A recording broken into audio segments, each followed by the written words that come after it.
Welcome to LearningCom. MsPaint crop and resize tool எப்படி use பண்றதுன்னு பார்க்கலாம். இந்த ரெண்டு டூலும் நீங்க ஜாப்க்கு அப்ளை பண்ணும்போது உங்களோட போட்டோ அண்ட் சிக்னேச்சர்ஸ் இமேஜ் சைஸை ரெடியூஸ் பண்றதுக்கு ரொம்பவே யூஸ்ஃபுல்லா இருக்கும்.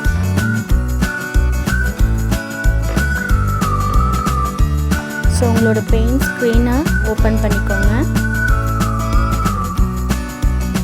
ஸோ நான் ஆல்ரெடி ஒரு டவுன்லோட் இமேஜை ஓப்பன் பண்ணுறேன்.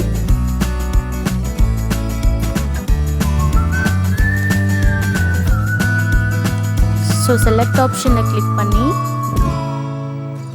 உங்களோட இமேஜை செலக்ட் பண்ணிக்கோங்க. ஸோ இப்போ க்ராப் ஆப்ஷனை கிளிக் பண்ணிங்கன்னா உங்களோட இமேஜ் க்ராப் ஆகிடும். இந்த இமேஜை சேவஸ் கொடுத்து ஜேபிக் ஃபார்மேட்டில் சேவ் பண்ணிக்கலாம். டெஸ்க்டாப்பில் ஃபைல் நேம் டைப் பண்ணி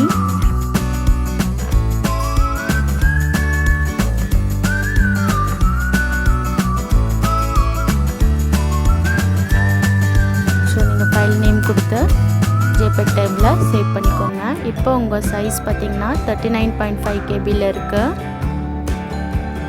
இப்போது இந்த இமேஜை நான் ரீசைஸ் பண்ணுறேன்.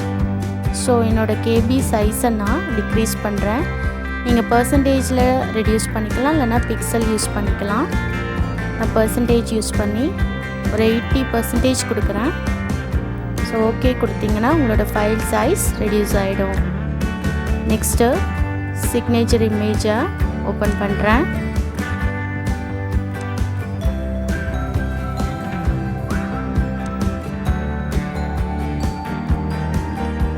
ஸோ இதோட சைஸ் பார்த்திங்கன்னா 21.4 கேபியில் இருக்குது.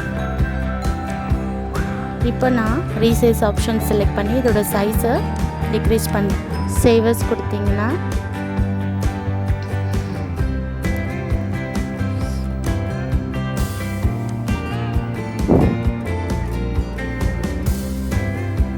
இப்போ என்னோட சைஸ் 17 கேபியில் ரெடியூஸ் ஆகிடுச்சு.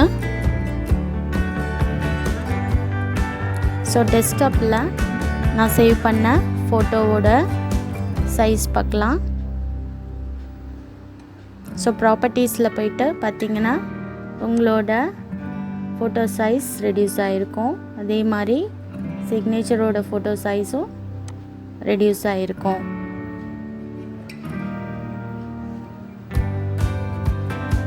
ஓகே, இந்த வீடியோ உங்களுக்கு யூஸ்ஃபுல்லாக இருந்ததுன்னா சப்ஸ்கிரைப் பண்ணுங்கள், ஷேர் பண்ணுங்கள், லைக் பண்ணுங்கள். தேங்க்யூ.